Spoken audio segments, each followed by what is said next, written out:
Apa yang dimaksud dengan data cuaca? Menurut BMKG, data cuaca adalah keterangan tentang keadaan atmosfer pada setiap saat yang menyatakan keadaan atmosfer pada saat itu dan digunakan pada saat itu pula. Nah, data cuaca ini dapat diperoleh melalui pengamatan langsung, penginderaan jarak jauh, dan keluaran model prediksi. Parameter data cuaca yaitu tekanan, suhu, curah hujan, awan, kecepatan angin, kelembapan, radiasi matahari, dan penguapan. Di video kali ini akan membahas bagaimana manfaat data cuaca dan informasi cuaca dalam kehidupan sehari-hari. Dan tentunya narasumbernya keren-keren banget guys, jadi simak terus videonya.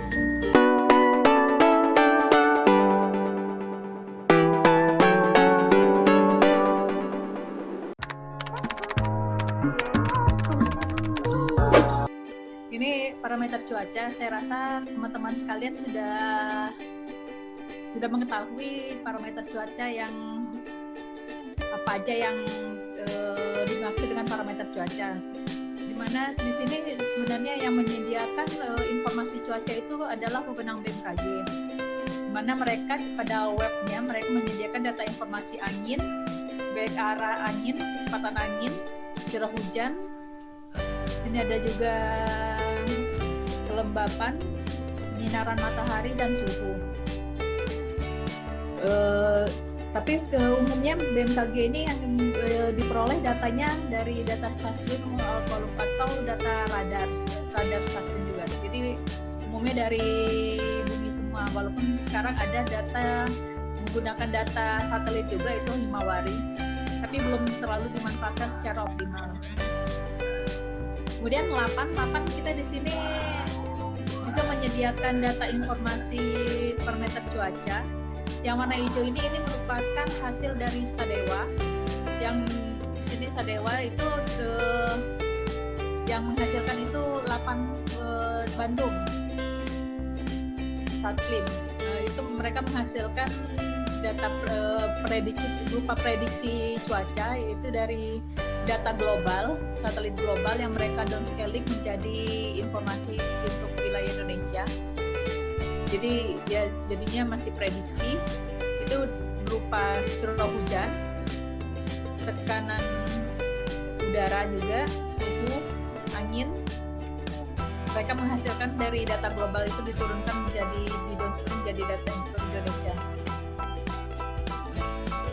Kemudian di 8 Pekayon, ini hasil dari Pekayon ya, yang bukan Puspaja, ini Pustek Data menghasilkan dari data Himawari 8 itu dihasilkan juga data curah hujan.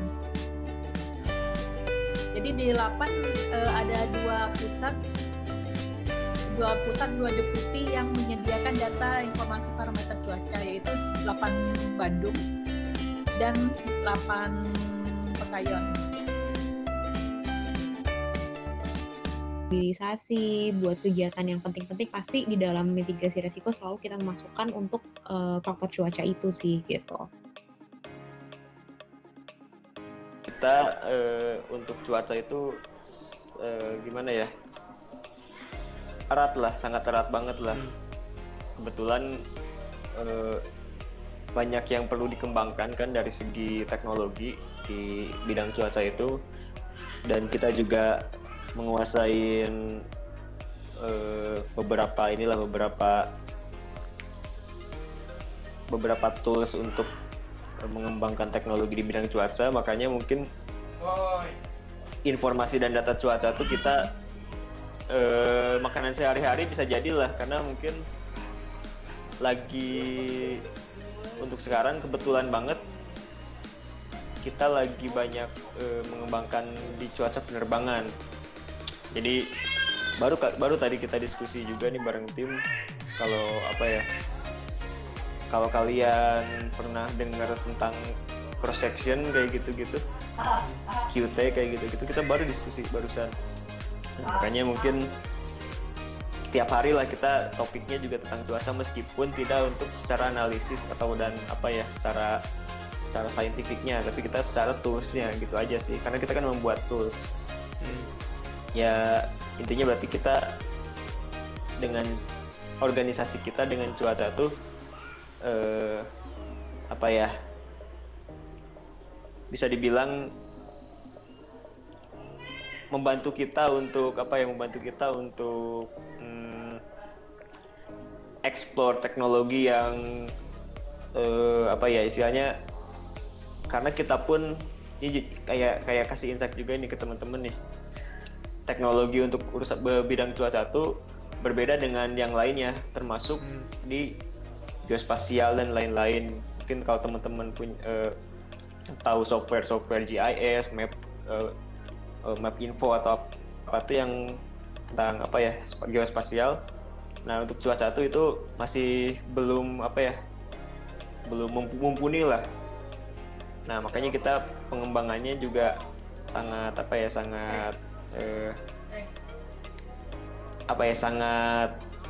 bener-bener jarang gitu orang yang mengembangkan. Kita bener-bener mengembangkan sendiri, makanya data cuaca tuh bener-bener membantu kita untuk kerja ekstra lah. Jadi tools yang kita buat dan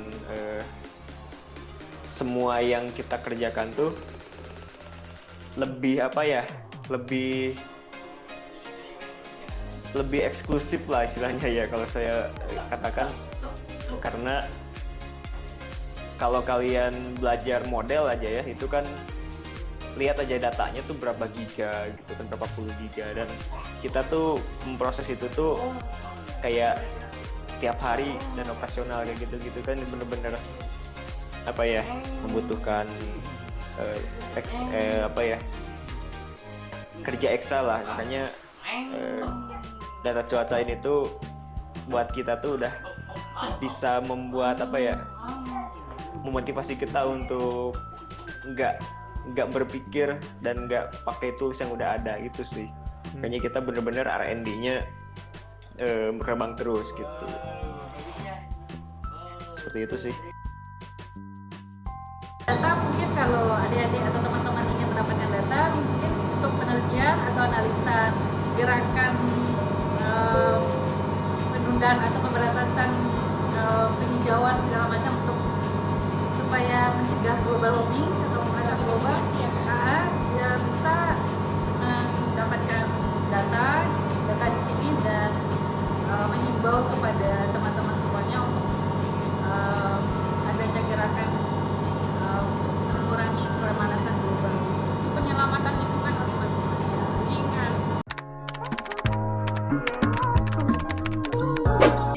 Pemanfaatan data cuaca ini yang di LAPAN, kita tidak menggunakan data BMKG. Pure semuanya data dari LAPAN, baik itu LAPAN Kayon sendiri maupun LAPAN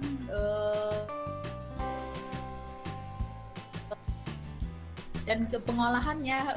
Kalau untuk yang potensi banjir, kemarin kebetulan sudah saya bikin potensi banjir dan FDRS itu sudah kita bikin pakai pemrograman bahasa Python.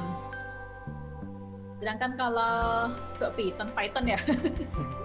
Sedangkan kalau yang potensi kekeringan itu masih menggunakan ArcGIS aja.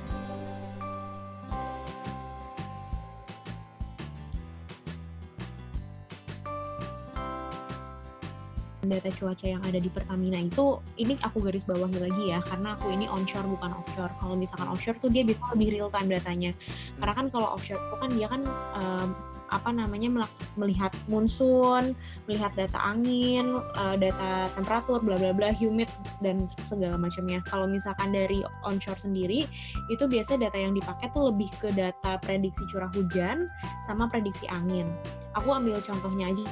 Sering banget digunakan itu adalah angin, karena kan kalau misalkan di daerah pengeboran itu, dia itu kan biasanya suka ada kegiatan flaring ya. Flaring itu biasanya kegiatan untuk mengecek itu ada ada hidrokarbonnya apa enggak. Jadi setelah kita tahu data arah anginnya, biasanya kita tuh justru akan membuat lokasi flare feed-nya itu seperti apa. Caranya dari kita bukan dan sebenarnya datanya dari kita itu bukan data real time. Jadi aku lebih ambilnya tuh dari AccuWeather ya, kalau nggak salah ya datanya. Dari situ sih, bukan pakai Win AWS atau apa gitu. Dan di kegiatan pemboran itu biasa selalu ada windshock sih, buat tahu arah anginnya kemana sih di hari itu gitu. Data model itu yang sering kita hadapin sehari-hari, karena itu menyangkut mungkin kalau data observasi lapangan dan misalnya data pengamatan lah ya, AWS dari alat-alat pemantau kayak gitu, kita gimana ya istilahnya ya, banyak orang yang bisa lah kalau kayak gitu. Itu orang elektro aja bisa kayak gitu. Makanya kalau kita model itu kan lebih kadang orang mete aja nggak tahu gitu ya, itu tuh datanya tuh gimana, cara ngolahnya gimana, apalagi orang tuh karena dana. Makanya yang sejauh ini yang kita istilahnya yang sangat benar-benar kita istilahnya gimana ya, kita pun kan kadang-kadang kalau udah punya teknologi atau gimana lah istilahnya, kita bisa buat tools untuk mengakses cuaca kayak gini-gini. Kadang-kadang kan pengen jumawa juga nggak boleh gitu ya. Cuma emang kita di sini ada bisa memposisikan diri kalau pemodelan ini tuh di Indonesia terutama, bahkan di Asia juga ini benar-benar jarang banget yang bisa gitu ya, jarang banget yang bisa mengolah ini, dan apalagi membuat toolsnya gitu, buat visualisasi, analisis dan lain-lain. Makanya mungkin ya itulah kenapa kita memperdalam di modelnya, data modelnya itu. Termasuk ke pemodelannya ya, bukan data hasil kan kalian kalau tahu data GFS, SMWF kayak gitu-gitu kan, itu datanya aja. Nah, kita ke pemodelannya kayak pakai tools WRF kayak gitu, kita juga bisa gitu. Dan itu jarang banget orang yang bisa seperti itu, bukan hanya skala Indonesia loh, tapi kayak teman-teman kita dari Brunei, dari Timor Leste pun kayak minta bantuannya ke kita gitu, minta tolongnya ke kita gitu untuk membuatkan sistemnya. Ini menarik nih buat teman-teman kalau yang istilahnya punya ketertarikan lebih ke arah pemodelan. Ini peluangnya di sini. Semua peralatan di sini sudah tersebut di Global, ada namanya tempat database-nya. Jadi semua peralatan sudah memiliki program masing-masing dan kita kumpulkan di server utama seperti ini, ada Bicaro, S2, SO, semuanya kita simpan di sini dan prosesnya udah langsung dari program di sini. Salah satu programnya ada program R, import dari masing-masing peralatan seperti ini. Jadi hasil olahannya udah kita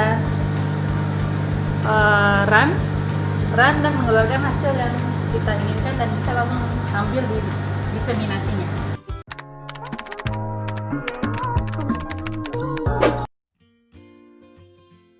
Sebenarnya itu bukan wewenang saya untuk jawabnya, tapi ini dari pengalaman aja, pengalaman jadi mahasiswa juga ngumpulin data. Jadi kemungkinan, ada beberapa kemungkinan. Pertama ya mungkin datanya memang rusak. Kedua, stasiunnya memang lokasi stasiun itu tidak semuanya ada kantor pengamatannya. Jadi untuk akses senantiasa ke sana mungkin agak sulit juga, makanya sekarang banyak yang pakai jaringan. Jadi dari alat ukurnya ke kantor itu WRF apa sih namanya ya? Saya sudah lupa. Jadi itu tuh model optis gitu. Jadi ngelaporin ke langsung tercatat plus terekam di komputer kantor gitu, BMKG-nya sendiri. Nah, mungkin di situ ada gangguan juga. data tidak masuk dan sebagainya. Ya, kalaupun itu di kantor ada kemungkinan human error-nya juga. Jadi ya petugas pencatat yang mungkin nggak ada atau gimana. Biasanya kan kalau itu tuh biasanya akhir tahun dan hari libur lebaran gitu. Tapi itu dulu ya. Kalau sekarang sepertinya sudah sip-sipan, jadi harus ada setiap hari ya sudah harus ada pencatat. Jadi kalau memang nggak ada, apalagi data curah hujan, kita kalau positive thinkingnya kemungkinan itu berarti datanya over, melewati data batas pencatatan, jadi nggak tercatat. Biasa dibikin 9999 gitu. Data yang kita dapatkan itu udah melalui beberapa proses QC, quality control. Jadi ada QC level 1, level 2. Dan biasanya QC level 1 itu udah langsung dari alatnya. Misalnya apakah standarnya lewat batas atau enggak, itu udah di flag sama dia. Sudah terjamin ya Kak? Sudah di QC datanya. Jadi kita bisa menunjukkan datanya sudah di QC.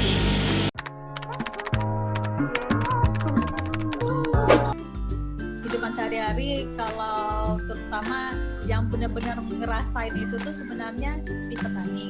Dari pertama ya, itu untuk potensi kekeringan dan sebagainya.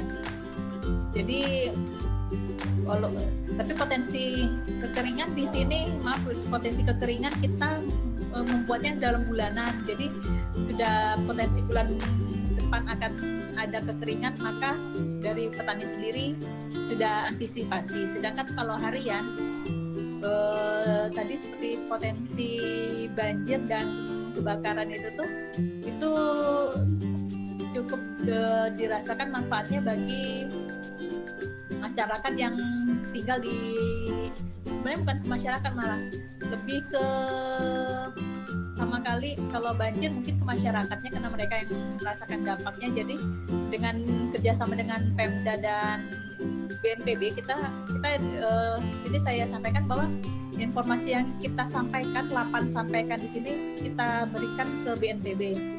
Jadi BNPB dan BPBD ya. Jadi seperti FDRS itu BPBD sudah mengaksesnya dan selalu mengakses, dan bila ada misalnya seperti tadi FDRS-nya, FMMC-nya kondisinya sudah mulai merah, maka itu mereka harus mulai antisipasi untuk persiapan penanganan terjadinya kebakaran. Jadi kesiapsiagaan mereka untuk menanggulangi itu gitu.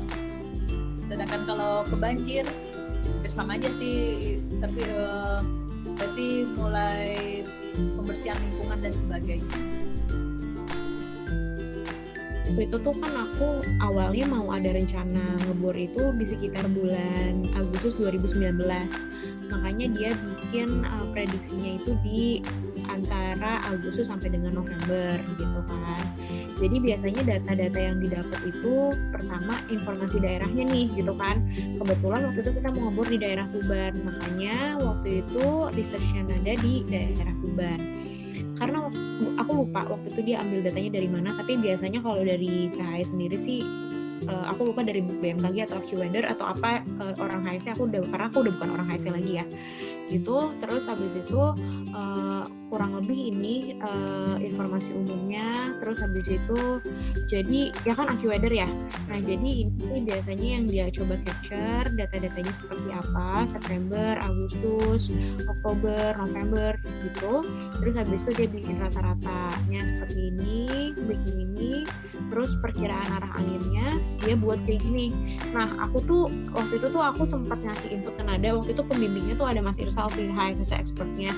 Jadi dia kayak semacam bikin overlay peta arah anginnya panahnya kemana gitu kan. Karena kan kalau kayak gini kan kita sebagai orang awam, karena kan di Pertamina tuh mungkin orang meteorologinya bisa dihitung jari ya, cuma aku sama ada Bang Riko anak meteorologi 2007 gitu. Terus habis itu akhirnya dia kayak bikin semacam plotting aja gitu sih, kayak panah-panahnya kemana di overlay sama peta kita gitu teman-teman. Waktu aku jadi anak meteorologi, aku pasti sering banget kan lihat cuaca gitu. Tapi by the time karena udah dan udah di mindset bahwa cuaca di Indonesia itu cuma ada dua gitu ya, ada kemarau sama hujan, jadi agak jarang sih, kecuali memang lagi dingin banget. Misalkan aku lagi ke Bandung, pasti aku lihat sih di Bandung tuh kira-kira dingin atau enggak ya. Terus kalau misalkan lagi ke luar negeri gitu misalnya, pasti aku harus banget melihat data cuacanya seperti apa. Tapi data cuaca buat secara pribadi tuh lebih applicable kalau misalkan kita mau berpindah ke suatu tempat gitu. Karena kalau misalkan di Jakarta aja ya bisa ketebak lah kira-kira hari ini hujan atau enggak gitu aja.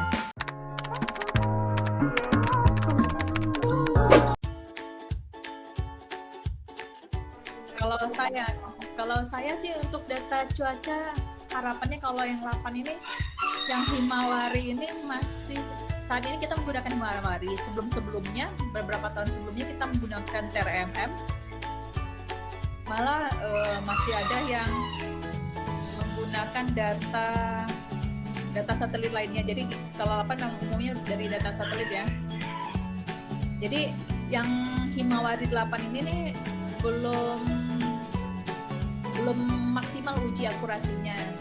Karena itu seperti Desti kemarin, harapannya kemarin bisa membantu memvalidasi hampir seluruh Indonesia gitu. Jadi target pemanfaatan data cuaca ini khususnya hujan ini yang dari Himawari 8 itu potensi baik banjir, kebakaran, kekeringan itu akurasinya lebih baik lagi. Karena dari data inputannya sudah divalidasi, sudah dikoreksi, sudah ada faktor koreksinya. Sedangkan kalau dari BMKG sih harapan saya ya sebagai pengguna, kalau di sini kalau BMKG saya sebagai pengguna, untuk akses data mereka itu diharapkan lebih mudah lagi. Soalnya sebelumnya memang akses data itu bisa sekali download itu bisa sekian tahun, harian dan sekian tahun. Namun makin kesini kemarin cuma bisa satu hari pada satu stasiun. Jadi kebayangkan kalau kita orang bikin potensi, kalau iklim curah hujan nih harian masih mending, kalau iklim kan butuh 10-30 tahun minimal malah gitu. Jadi itu untuk satu stasiun satu hari, jadi kebayang 30 dan sekian stasiun di Indonesia, cukup memberatkan bagi kalau saya sebagai pengguna. Itu keluhan saya sih gitu. Kalau menurut aku pribadi ya, dua deh. Maksud aku sebagai instansi sama sebagai pribadi. Kalau menurut aku sebagai instansi, kalau misalkan kita mau mengutamakan penggunaan data dari BMKG atau website BMKG, yang pasti BMKG secara website ataupun secara apps itu harus mudah diakses, datanya gampang untuk dicerna, apalagi kan sekarang udah zamannya big data ya. Jadi salah satu BMKG itu bisa mengimplementasikan big data itu gitu loh, biar orang-orang gampang untuk melihat datanya lebih akurat lagi, dan bagaimanapun ngebuat orang yang sekali lihat BMKG itu ketagihan gitu, besok gue mau lihat BMKG lagi, gue bisa lihat BMKG lagi gitu kan. Sekarang kan udah zamannya kayak gitu. Terus kemudian kalau misalkan buat aku pribadi sih berharap semoga data cuaca ini benar-benar bisa dijadikan sebagai kebutuhan primer sehari-hari setiap pagi kita mau beraktivitas. Gitu aja sih harapanku. Paling yang penting kan tahu fenomena aja, ini lagi lainnya nih sekarang kan kayak gitu lah, lagi sekarang tahu ntar ada El Nino gitu. Terus sekarang musim apa itu aja sih kalau untuk personal, itu untuk pribadi. Terus data yang kayak kuantitatif kayak angka temperatur sekarang berapa kayak gitu, paling cuma kebutuhan di Instastories kali ya, kayak gitu kan suka ada tuh, kita lagi dingin nih, pengen lihat bisa lihat kayak gitu doang sih, nggak sampai tiap hari lihat forecast kayak gitu juga sih.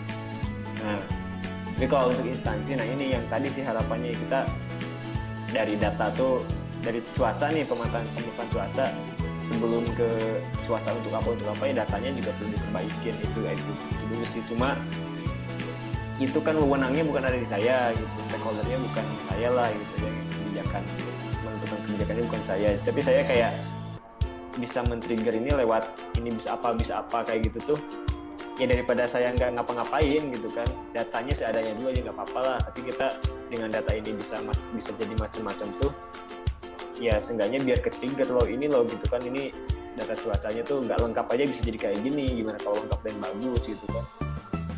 Nah, ini trigger buat orang-orang yang punya kebijakan lah, mungkin gitu sih harapannya.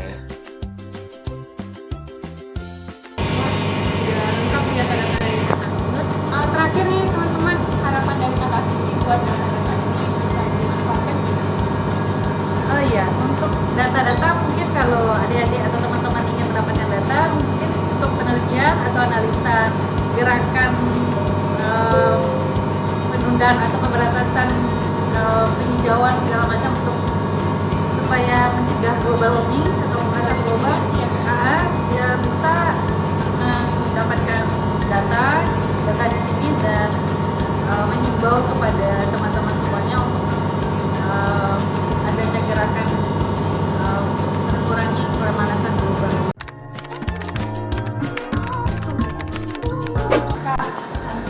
Kak Tanti mau nanya-nanya nih Kak tentang penggunaan alat meteorologi. Oke, untuk perkenalannya, stasiun geofisika Kota Tambak itu merupakan stasiun global yang ada di bawah naungan Kemenko. Nah, di sini kita tidak hanya untuk memantau perakiraan pemantauan cuaca, tetapi juga ada unsur kualitas udara dan meteorologisnya. Nah, berikut ada alat-alatnya, bisa kita lihat. Di sini ada alat untuk mengukur kualitas udara gas rumah kaca. Ini alatnya namanya Picaro G2401. Kita bisa melihat konsentrasi CO, CO2, dan CH4. Nah, ini alatnya otomatis bekerja 24 jam real time. Dan ini juga ada alat namanya flash sampling. Di sini kita menggunakan botol flash ya, di sampling setiap 1 kali seminggu, setiap hari Selasa pukul 14.00 local time. Nah, ini nanti botolnya kita kirimkan ke NOAA. Jadi NOAA menganalisa dan mengirimkan hasil pengamatannya ke kita. Di sini untuk analisa gas rumah kaca, di sini juga ada pengukuran SO2, NO dan NOx. Sini. Sama, pengamatannya 24 jam real time. Nah, di sini juga ada alat ozone analyzer untuk pengukuran ozon.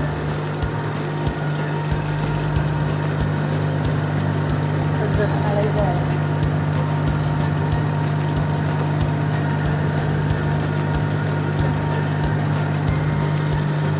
Ini juga ada alat untuk pengukuran black carbon.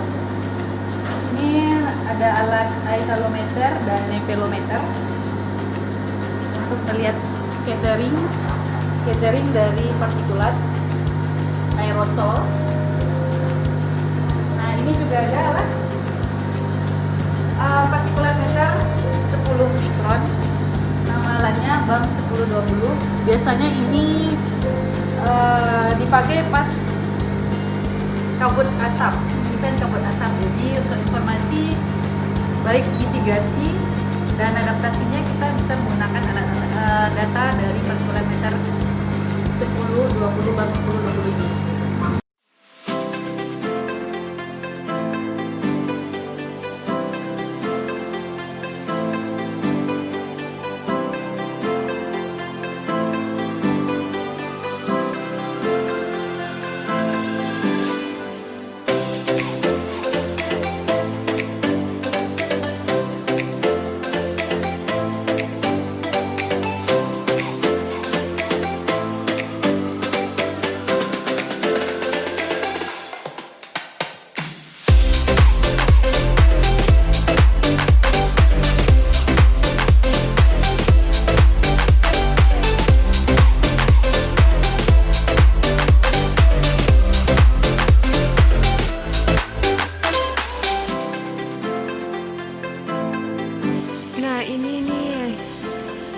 menara dengan ketinggian 30 meter buat memantau polusi udara di Indonesia.